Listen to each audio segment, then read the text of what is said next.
Yes, hello everyone, I hope आप सब अच्छे होंगे। तो स्टार्ट करते हैं। आज हम एक और वीडियो के साथ आए हैं, दैट इज़ पुणे एक्सीडेंट। आपको पता होगा कि अभी एक पोर्शे कार के साथ एक्सीडेंट हुआ है पुणे में, जिसका ड्राइवर था वो माइनर था।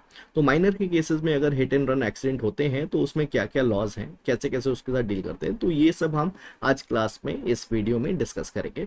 तो इसमें मैंने वीडियो को कई पार्ट्स में डिवाइड करा है और लास्ट में मैंने आपको ये भी बताया है कि ऐसे केसेस में अगर मर्डर के चार्जेस लगते हैं तो मर्डर कैसे लगाएंगे, कैसे उसको प्रूफ करेंगे, और क्या एक माइनर को एडल्ट की तरह ट्रीट करा जा सकता है या नहीं जा सकता, उसके बारे में भी हम डिस्कस करेंगे। यहाँ इस वीडियो में मैंने सारे सेक्शंस के साथ आपको बताया है, तो kindly watch it till and. Okay, तो देखो इसमें पहला पॉइंट ये है कि बिफोर द एक्सीडेंट, एक्सीडेंट से पहले क्या हुआ था। तो accused was doing a party with his friend, क्योंकि उसके 12th के एग्जाम्स कंप्लीट हो गए थे, तो he was a minor and 4 months he was short to turning off 18। तो 4 महीने बचे थे उसके 18 होने में, तो अभी माइनर है वो। And he was heavily drunk. तो he along with friend they were heavily drunk. Videos भी हैं, आपने न्यूज़ में देखा होगा। एंड उसके बाद पार्टी करने के बाद देर रात में, रात को अराउंड 2:30 के करीब, this accused along with this friends, 2 friends, they were returning back from the that pub, and in a mean time they met with an accident. एक स्कूटी पे 2 लोग जा रहे थे, उसके साथ उन्होंने एक्सीडेंट हो गया। ठीक है, अब हुआ क्या ये, हालांकि मैं शॉर्ट में बताऊंगा आपको, फिर आगे चल के लॉ में ज़्यादा डिस्कशन होगा।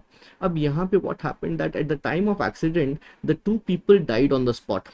They were one male and one female, and around 24 or 25 would be the age of that victim. अब जब एक्सीडेंट हुआ तो the accused tried to run away, but the mob caught him and they started beating him. Okay, that is generally it is being done. अब accident के बाद क्या हुआ, that is more very shocking, क्योंकि ये accident एक minor ने करा और minor was a very, is a son of very renowned builder. अब देखो हुआ क्या कि जब पुलिस ने अरेस्ट करा, when the police arrested the accused, तो accused was booked under section 304A, 279, 337, 338, 427।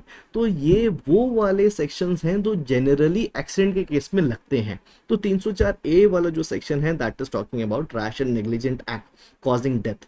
Okay, और 279 आपका रैश एंड नेग्लिजेंट वाला ही है, जब आप ड्राइव कर रहे हो पब्लिक प्लेस में और रैशली ड्राइव कर रहे हो। 337 जब आपने हर्ट कर दिया हो ड्राइव करते हुए।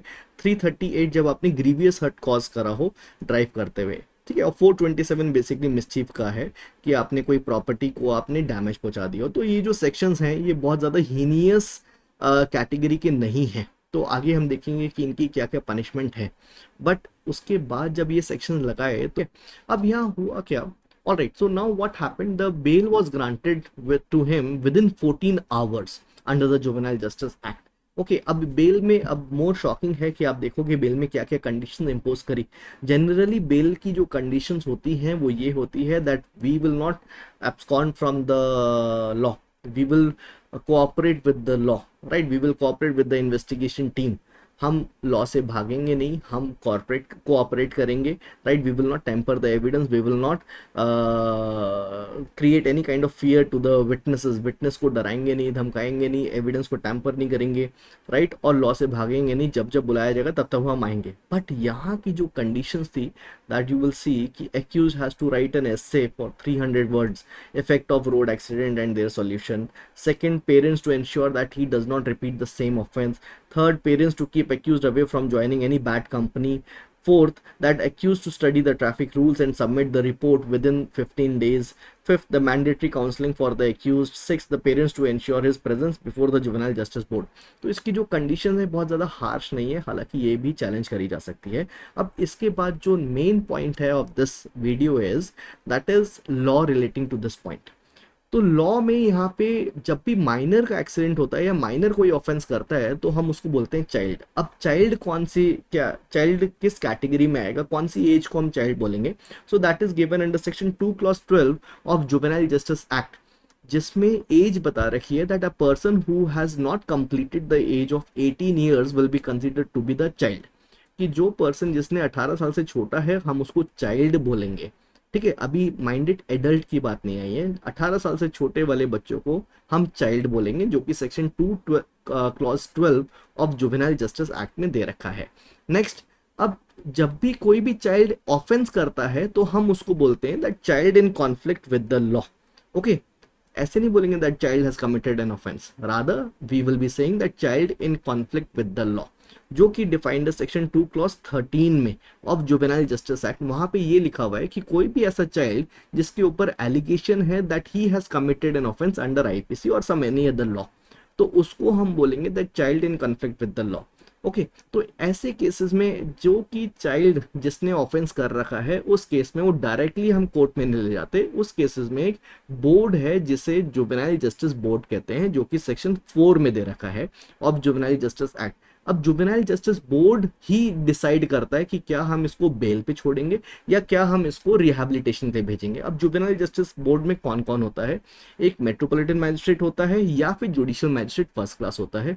अब मेट्रोपॉलिटन मैजिस्ट्रेट या जुडिशियल मैजिस्ट्रेट फर्स्ट क्लास वो ही होंगे जिनको 3 साल या 3 साल से ज्यादा एक्सपीरियंसेस है, प्लस इनके साथ 2 सोशल वर्कर्स भी होंगे एटलीस्ट, जिसमें 1 वुमेन होनी चाहिए जो कि एक्टिवली इन्वॉल्व हैं health education and welfare activities for 7 years. तो ये डिसाइड करेंगे कि क्या हम इस चाइल्ड को बेल पर छोड़ें या हम इस चाइल्ड को कहाँ पर रिहैबिलिटेशन के लिए भेजें। ओके, अब मेन क्वेश्चन उठता है कि क्या उस एक्यूज्ड को हम एडल्ट कंसीडर कर सकते हैं क्या। तो एडल्ट कंसीडर करने के लिए पहले हमें ये देखना है कि क्या वो ऑफेंस एक हीनियस ऑफेंस की कैटेगरी में आता है या नहीं आता है। तो ऑफेंस हीनियस कैटेगरी में आने के लिए सेक्शन 2 क्लॉज 33 बात करता है हीनियस ऑफेंसेस। अब हीनियस ऑफेंसेस वो ऑफेंसेस हैं जिसमें मिनिमम पनिशमेंट 7 ईयर्स और मोर दे रखी है इन आईपीसी और एनी अदर लॉ। ओके, तो हीनियस ऑफेंस कौन से हैं जिसकी मिनिमम पनिशमेंट 7 ईयर्स या ज्यादा है। और अभी आपने देखा जिसमें हमने सेक्शन 304A लगाया, 279 लगाया, उसकी मैं अभी आपको पनिशमेंट भी दिखाऊंगा और उसमें देखेंगे कि क्या वो ऑफेंसेस हीनियस ऑफेंस में है या नहीं। ठीक है, तो आई बिलीव आप समझ गए कि अगर किसी भी माइनर को एडल्ट की तरह ट्रीट करना होता है तो हमें ये देखना है कि क्या उसने जो ऑफेंस करा है वो हीनियस ऑफेंस है या नहीं। अब हीनियस ऑफेंस क्या होता है, जिसमें मिनिमम 7 साल या 7 साल से ज्यादा की पनिशमेंट होती है। ठीक है, अब देखो हीनियस ऑफेंस के केस में जो जुवेनाइल जस्टिस बोर्ड है, वो सेक्शन 15 में डिसाइड करेगा कि क्या इस पर्सन को हम एडल्ट की तरह ट्रीट करें। उसमें कुछ कंडीशंस दे रखी हैं। वो कंडीशन क्या है कि अगर चाइल्ड इज और अबव 16 ईयर्स ऑफ एज, कि अगर वो चाइल्ड 16 साल का है या 16 साल से बड़ा है, तो उस केसेस में उसकी मेंटल कैपेसिटी देखेंगे। तो बोर्ड क्या करेगा, board shall conduct preliminary assessment. वो बोर्ड क्या करेगा, वो असेस करेगा उस चाइल्ड को with regard to his mental and physical capacity to commit such offence, कि उसकी मेंटल कैपेसिटी और फिजिकल कैपेसिटी देखेंगे कि क्या वो ऐसा ऑफेंस कर सकता है या नहीं कर सकता है। ठीक है, उसके बाद अगर बोर्ड सेटिस्फाई हो जाता है तो फिर बोर्ड क्या करेगा, board will pass an order under section 18 clause 3 of juvenile justice act कि ऐसे एक्यूज्ड को एडल्ट की तरह ट्राई करा जा सकता है। तो वो क्या करेगा, that there is a need for trial of the said child as an adult. तो वो section 18 clause 3 of juvenile justice act में ऑर्डर पास कर देगा कि ऐसे चाइल्ड को एडल्ट की तरह ट्राई करना चाहिए, that is a need. Okay, अब इसके बाद क्या होगा, उसके बाद सच बोर्ड जो जुवेनाइल जस्टिस बोर्ड है वो क्या करेगा, वो चिल्ड्रंस कोर्ट में ट्रांसफर कर देगा। तो such board then transfer the case to the children's court. अब चिल्ड्रंस कोर्ट का क्या काम है, चिल्ड्रन कोर्ट के पास पावर है कि वो एग्जामिन करेगा कि क्या सच में इस चाइल्ड को एडल्ट की तरह ट्रीट करना चाहिए या फिर इसको माइनर की तरह ही ट्रीट करना चाहिए। जो चिल्ड्रन कोर्ट के पास जो पावर है वो सेक्शन 19 में दे रखी है।